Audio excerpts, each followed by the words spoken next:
తిరుమల శ్రీవారి లడ్డు ప్రసాదంలో కల్తీ నెయ్యి వివాదం కొనసాగుతోంది.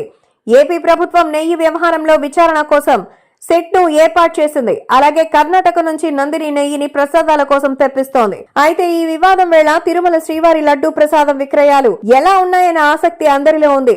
లడ్డు ప్రసాదంపై వివాదం రేగినా సరే ప్రసాదాల విక్రయాలు మాత్రం తగ్గనేలేదు.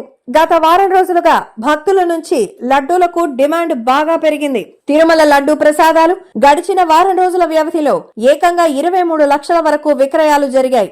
ఈ నెల 19వ తేదీన 3,59,660 లడ్డూలు విక్రయాలు జరిగాయి. అంటే యావరేజ్ గా తీసుకుంటే రోజుకు కనీసం 3 లక్షలకు పైగా లడ్డూలు విక్రయించారు. వాస్తవానికి తిరుమల లడ్డూపై వివాదం రావడంతో విక్రయాలు తగ్గుతాయని భావించారు. కానీ పరిస్థితి పూర్తి భిన్నంగా ఉంది.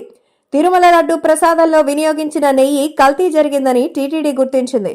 గతంలో ఏఆర్ డైరీ పంపించిన నెయ్యిలో కల్తీ చేశారని టెస్ట్ లో గుర్తించారు. వెంటనే ఆ నెయ్యి లారీలను వెనక్కి పంపించారు. వెంటనే టీటీడీ దిద్దుబాటు చర్యలు చేపట్టింది. మళ్లీ కర్ణాటక నందిని డైరీ నుంచి నెయ్యిని తెప్పిస్తోంది.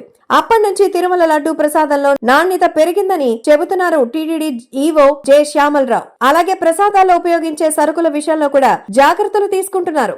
నాణ్యత లేని వాటిని వెనక్కి పంపించారు. అలాగే తిరుమలలో అన్న ప్రసాదాల విషయంలో టీటీడీ జాగ్రత్తలు తీసుకోవడంతో నాణ్యత పెరిగింది. అంతేకాదు టీటీడీలో తిరుమలలో మహాశాంతి హోమం కూడా నిర్వహించిన సంగతి తెలిసిందే.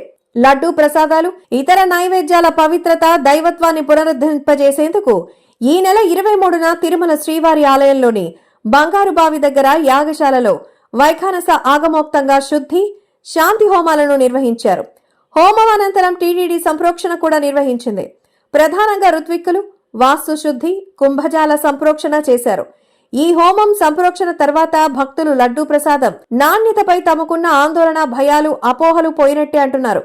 ఇక యాగశాలలో సంకల్పం విశ్వక్సేన ఆరాధన పుణ్యాహవచనం వాస్తు హోమం కుంభ ప్రతిష్ఠ పంచగవ్య ఆరాధన లాంటి వైదిక కార్యక్రమాలు నిర్వహించారు. తిరుమలలో పూర్ణాహుతి అనంతరం కుంభ ప్రోక్షణ నిర్వహించి విశేష నైవేద్యం కూడా సమర్పించారు. ఇక నుంచి లడ్డూ ప్రసాదాలు నైవేద్యాలకు ఎలాంటి దోషాలు ఉండవని భక్తులు సంతోషంగా స్వీకరించవచ్చని చెప్పారు ఆలయ అర్చకులు.